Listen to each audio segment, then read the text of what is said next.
चाचा, नेहरू जी का रिकॉर्ड तोड़ने वाले हैं मोदी जी, क्या कहेंगे आप?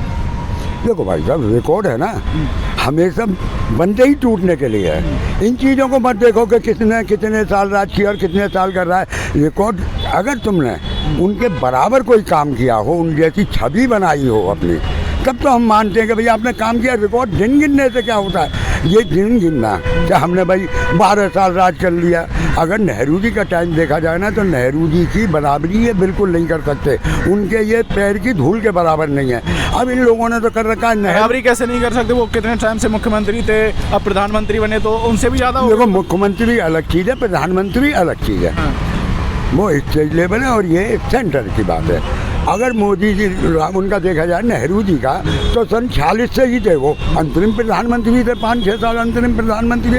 52 में चुनाव हुए, 52 में जब बैठे ये, तो 12 साल जब किए तो उन्होंने, तो अगर इस हिसाब से देखा जाए ना, तो 17 साल 18 साल राज्य किया है। और इन अपने टाइम में नेहरू जी ने देश को कहाँ से कहाँ पहुँचा दिया। बहुत तरक्की हुई। अगर जो बीजेपी के लोग बाग हैं उन्हें नहीं दिखता, वो अलग बात है। वो उनकी अपनी आंखों पे उन्होंने कौन सा चश्मा लगा रखा है ये मैं नहीं जानता, क्योंकि हमारे लिए प्रधानमंत्री सुबह से नेहरू जी से चालू होते हैं। रात तक नेहरू जी ने ये नहीं किया, नेहरू जी ये नहीं करने, आज तक नेहरू जी नहीं करने देते। तो दबदबा है ना नेहरू जी का, आज भी दबदबा है। मरे हुए 35-40 साल हो गए, आज भी उनका दबदबा है, आज भी उनका नाम ले रहे। और जितना मेरे ख्याल से राहुल और सोनिया नाम नहीं लेते होंगे जितना बीजेपी के आदमी नाम लेते हैं। वो तो ये भी आरोप लगाते हैं कि नेहरू जी की वजह से कश्मीर चला गया आपसे। देखो भाई साहब, वक्त वक्त की बात है। अगर लोग बागों को इतिहास गलत पढ़ाया गया है, तो उसमें मेरी या शर्मा जी की या इन भाई साहब की कमी नहीं है, क्योंकि इन्हें व्हाट्सएप पे ज्ञान मिलता है। अगर ये देखना है तो हकीकत में हिस्ट्री पढ़ो, हिस्ट्री की किताब पढ़ो। इस व्हाट्सएप पे मत पढ़ोगे व्हाट्सएप पे क्या हुआ, व्हाट्सएप पे तो क्या क्या हो रहा है आज भी हम सब देख रहे हैं। हिंदुस्तान का क्या हाल है, क्या हाल हो रहा है, हम गरीबी में कहाँ पहुँच गए। तेल हमारे यहाँ नहीं, पेट्रोल हमारे यहाँ नहीं, भुखमरी हमारे यहाँ, बेरोजगारी हमारे यहाँ, बहुत कुछ है। पर अभी व्हाट्सएप को खोलो आप, इनका जो व्हाट्सएप चल रहा है, आज भी हम विश्व गुरु हैं। क्यों उसकी इतनी बात आप तो पुरानी पीढ़ी हो गए, नई पीढ़ी के भी लोगों से बात करते हैं। जो नेहरू जी हैं, नेहरू जी का रिकॉर्ड तोड़ने वाले हैं मोदी जी। आपको क्या लग रहा है, आप युवा हैं, क्या चीज़ें आपको नेहरू जी के बारे में सुनाई दी, आपने क्या पढ़ा उनके बारे में, आपको क्या लगता है ऐसा क्या अच्छा कर दिया मोदी जी ने कि जो उनका रिकॉर्ड तोड़ने की बात हो रही है? मतलब मैं ये जानना चाहता हूँ किस चीज़ में रिकॉर्ड तोड़ना चाह रहे हैं? उनकी जो निर्वाचित तौर पर प्रधानमंत्री रहे। अच्छा, मतलब कार्यकाल में निर्वाचित तौर हाँ, पे। निर्वाचित तौर पे कार्यकाल में। तो मैं समझता हूँ निर्वाचित तौर पे जो कार्यकाल है ये इतना मायने नहीं रखता है। किसी भी लीडर की नेतृत्व में उसकी उपलब्धियाँ मायने रखती हैं। और जहाँ तक मोदी जी की बात है, तो मोदी जी, नेहरू जी क्या, मोदी जी ने तो बहुत कुछ ऐसा रिकॉर्ड और बहुत सारे नेताओं का तोड़ा है, जो अगर कंपैरिजन किया जाए नेहरू जी से तो उनकी उपलब्धियाँ बहुत ज़्यादा होंगी। गिना सकते हैं? बिल्कुल गिना सकते हैं। नेहरू जी का नाम एप्स्टीन फाइल में नहीं था, मोदी जी का था। कितनी बड़ी उपलब्धि है ये, इससे बड़ी उपलब्धि है। मोदी जी ने बसाया था, नेहरू जी ने बसाया था भारत को, और मोदी जी के कार्यकाल में देख लीजिए किस तरह का डेमोलिशन हो रहा है। इस पूरे भारत में लोगों को उजाड़ा जा रहा है, तोड़ा जा रहा है, भगाया जा रहा है। नेहरू जी ने रोजगार दिए थे और मोदी जी के कार्यकाल में किस तरीके से रोजगार छीने जा रहे हैं। आप ये देखिए कि किस तरीके से शिक्षा का दमन किया जा रहा है मोदी जी के कार्यकाल में, और नेहरू जी के कार्यकाल में किस तरीके से भारत को आगे बढ़ाया जा रहा था, और जिस टाइम कुछ नहीं था। फिर मोदी जी का कार्यकाल देखिए और नेहरू जी का कार्यकाल देखिए। जब भारत नेहरू जी के कार्यकाल में आया था, जब नेहरू जी ने शासन अपना शुरू किया था, अपना जब पीरियड शुरू किया था, तो भारत पे कुछ भी नहीं था, ना पहनने को कपड़ा, ना खाने को रोटी। भारत बहुत गरीब, बजट भी 500 करोड़ का बस भारत का इतना ही। उसके बाद भी भारत को कहाँ से और कहाँ तक ले गए। अब मोदी जी की बात ले लीजिए। मोदी जी ने जब कार्यकाल संभाला कांग्रेस के बाद, जब मनमोहन के बाद जब मोदी जी आए, तो भारत की जीडीपी कितनी थी भारत की जीडीपी, और फिर जब मोदी जी आए तो भारत की जीडीपी कहाँ गई। ये कितना बड़ा रिकॉर्ड तोड़ा है। तो ये सारी उपलब्धियां तो देखिए, उन्होंने तो सबके ही रिकॉर्ड तोड़ डाले हैं। मोदी जी ने मशरूम खाने से लेकर और कपड़े पहनने तक लेके, जितने सूट नेहरू जी ने न बदले उतने सूट मोदी जी ने बदले। ये बहुत बड़ी उपलब्धि है। ये इतनी बड़ी उपलब्धि है कि इनको गिनाया जाए तो वो कहाँ कंपटीशन। तो छोटे छोटे मुद्दे उठा रहे हैं, जबकि लोग कह रहे हैं कि मोदी जी ने इतना विकास किया है, देश विदेश में भारत का नाम रोशन कर दिया है। हाँ, ये बात तो सही है, तभी तो अमेरिका के डिप्लोमेट और अमेरिका के इतने छोटे मोटे नेता और वहाँ की मीडिया इस तरीके के भारत को लेकर तुच्छ बयान देते हैं। मोदी जी ने कभी उनका खंडन किया, भाजपा ने कभी खंडन दिया। वो ऐना करदेशनिया नाम की ऐना, मोदी जी 18 घंटे काम करते हैं, नेहरू जी कभी कर पाएंगे 18 घंटे का?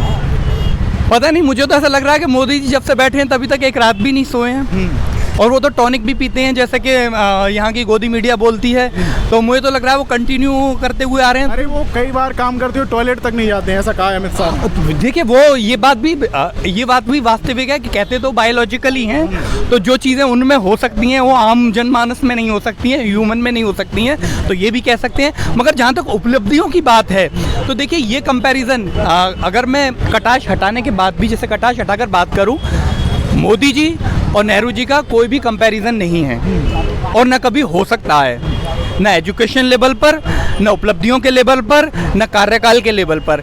दिन का मायने नहीं रखता है कि आपने कितना वक्त गुजारा, ये कितना आप जिए, ये आपका कितना लंबा कार्यकाल रहा। उपलब्धियों की बात होती है कि आपने एक क्षण भर में वो कर दिखाया कि लोग पूरे जीवन भर में नहीं कर पाते हैं। ये कोई इतनी बड़ी बात तो है नहीं कि आपकी समझ में ना आए या लोगों की समझ में नहीं आए।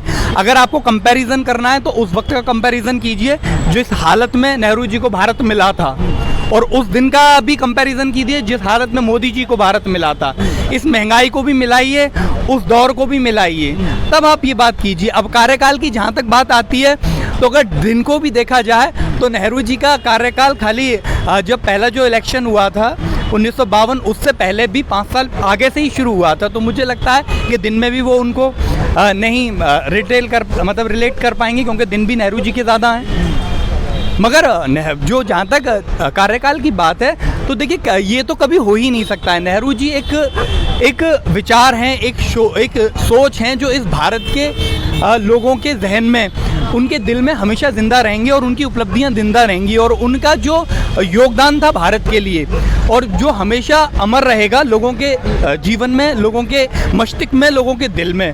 अब मोदी जी की बात है तो इनको तो अपना अब एक ऑरा, एक अपनी उपलब्धियां अब बनानी है, दिखाना है, दिन थोड़े ही। अच्छा, आपने चलो ये मुद्दा तो हो ही रहा है, देश में और भी मुद्दे चल रहे हैं, देश में चल रही है, आपने शिक्षा की बात की। देखिए, देश में तो जब से भाजपा आई है मुद्दे ही मुद्दे हैं। हर मुद्दा जातिवाद पर आकर अटकता है, हर मुद्दा धर्म पर आकर अटकता है। तो जैसे कि आप कहना क्या चाहते हैं? शिक्षा के मुद्दे की बात की आपने। खान सर को लेके जो चर्चा चल रही है, जो टीचर्स को लेके, ऑनलाइन टीचर्स को लेके जो डिबेट बनी हुई है, उस पर आप क्या कहेंगे? खान सर पे तो यहाँ तक कि FIR भी हो गई है, वहाँ पर उनमें झगड़ा भी हो गया है। ये कोई बड़ी बात नहीं है। देखिए, ये कोई बड़ी बात नहीं है।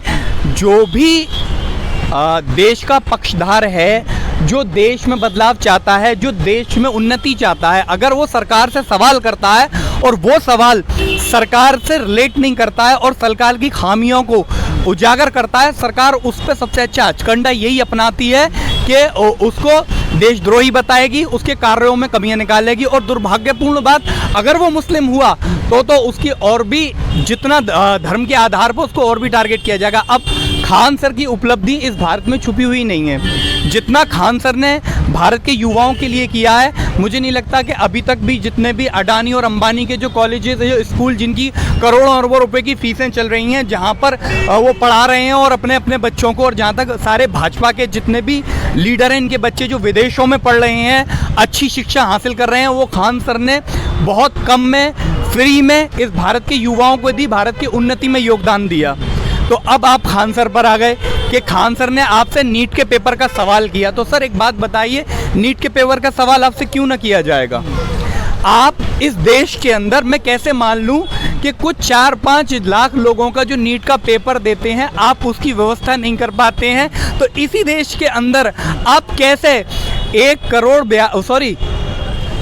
अरब और 42 करोड़ लोगों का जो आप इलेक्शन कराते हैं वो फेयर होगा? इस पे आप मैं कैसे बिलीव कर लूँ? जब आप पर ये इतनी छोटी सी व्यवस्था ही नहीं आप पे संभल पा रही, तो इतना बड़ा इलेक्शन आप कैसे फेयर कर पाते हैं? खान सर की बात की आपने, खान सर पर मानहानि का मुकदमा किया है अंजना ओम कश्यप ने आज तक ने। हाँ, तो देखिए, अंजना ओम नहीं कहूँगा, सॉरी, अंजना ओम मोदी।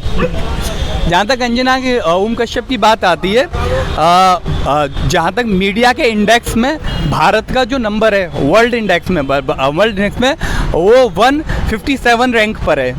और इसका सबसे बड़ा रीज़न अंजना ओम कश्यप, क्योंकि वो सबसे हाईलाइट हैं जो एंकर और इतने बड़े मंच से और इतने बड़े चैनल से धर्मेंद्र के जो एक्टर थे धर्मेंद्र, स्वर्गवासी धर्मेंद्र, उनके मरने की झूठी खबर चला देती हैं, 2000 के नोट में चिप बधा देती हैं, अनलॉजिकल बातें करती हैं, अपनी रिस्पॉन्सिबिलिटी नहीं समझती कि मुझको बिना तथ्यों के बात नहीं करनी चाहिए, वो खान सिर पर उंगली उठा रही हैं। सबसे बड़ा तो देश को डुबाने का काम इन्हीं लोगों ने किया है। खान सर ने जैसे ही क्वेश्चन किया अंजना ओम कश्यप से आज तक से, तो आज तक और कई चैनल उन्हें फैजल खान के नाम से करने उन्हें बताने लगे। फैजल खान को पहले कोई आज तक नाम नहीं सुना था किसी ने, अभी पिछले 2 दिन में सब सारे लोग उनका ये हथकंडा है कि उनको फैसल खान उसको ये दिखाना था कि ये मुस्लिम है, उनकी उपलब्धियों को छुपाना था और इस चीज़ को उजागर करके लाना था कि इसमें धर्म का एंगल डालना है। और ये काम अंजना ओम कश्यप और ये जिस न्यूज़ चैनल की ये एंकर हैं वो बखूबी जानते हैं। ये सारे बीजेपी के चाटुकारता हैं और इनका काम गोदी मीडिया का बस ये है कि अगर इनको ऐसा लगता है कि कोई भी आदमी मूलभूत मुद्दों की बात करता है और सरकार से सवाल करता है और उसमें सरकार की कमियां अगर उजागर हो रही हैं तो ये सब पीछे पड़ जाते हैं और उनको उभारते हैं कि कमियां ला लाते हैं घूम फिर के कि इसमें ये चीज़ है। अब देखिए कहाँ खान सर और कहाँ अंजना ओम कश्यप। अंजना ओम कश्यप की उपलब्धियां देखिए भारत के लिए और खान सर की उपलब्धियां देखिए, इनका कोई कंपैरिजन नहीं है। मैं युवा होने के नाते मैं ये फील करता हूँ कि अंजना ओम कश्यप खान सर के, उन्होंने तो 2 कौड़ी का बोला है, मैं फूटी कौड़ी के मुकाबले भी नहीं समझता। वो कह रहे हैं थोड़ा महंगा हो रहा है, ज़्यादा महंगा, थोड़ा हो रहा है। जो 400-500 रुपये कमाता है, ये जो कह रहे हैं ना थोड़ा ये इनके जो एंकर वगैरह कह रहे हैं न्यूज़ चैनल वाले, उनके लिए थोड़ा ये इनकी एक की सैलरी है ना 2-2 करोड़ 1.5 करोड़ 1-1 करोड़ रुपए ले रहे हैं सैलरी, इनके लिए 2-4-5 रुपये बढ़ना ज़्यादा मायने नहीं रखता। पर जो गरीब तबके का जो वास्तविक मिडिल क्लास है जो है ना, उसके लिए ये 2-4-5 रुपये है ना बहुत भारी बढ़ रहे हैं। अभी मेरे ख्याल से 10-12 दिन में ही 7-8 रुपये बढ़ गए पेट्रोल पर, इसमें सिलेंडर पे कल परसों बढ़े हैं। और वो जो तुम्हारा कॉमर्शियल था वो तो पता नहीं कहाँ से कहाँ पहुँच गया, 1000-1500 लेकर। तो उसकी भी लिमिट कम कर दी गई, जो घरेलू गैस है उज्ज्वला गैस के अंतर्गत मिलते तो उसमें भी कोई बात नहीं भाई साहब, फिर चले जाएंगे पिछले टाइम में चले जाएंगे, चूल्हा जलाएंगे, मिट्टी का तेल जलाएंगे, चूल्हा जलाएंगे। ये लोग चाहते ही हैं कि तरक्की मत करो। आज के टाइम में चाहे हमारे वो मोदी जी हों, प्रधानमंत्री हैं, देखो उनके बारे में हमेशा ही सही बोलना चाहिए, प्रधानमंत्री हैं। प्रधानमंत्री के नाते आज तक मैंने उनके भाषण में ना तो कभी महंगाई पे बात सुनी, ना रोजगार पे बात सुनी और ना ही कभी शिक्षा के ऊपर बात सुनी। शिक्षा की बात कर रहे हो आप, खान सर का मुद्दा चलता रहा है, वो कह रहे हैं माफिया बने हुए हैं जो ऑनलाइन टीचर यूट्यूब पे पढ़ाते हैं। देखो खान सर जैसा पढ़ाने वाला मेरे ख्याल से कोई ये खान सर हैं और 2-3 हैं जो कि बहुत अच्छे आदमी हैं, पर गलती खान सर ने भी की है। इन्होंने पड़ी हुई लकड़ी ले ली।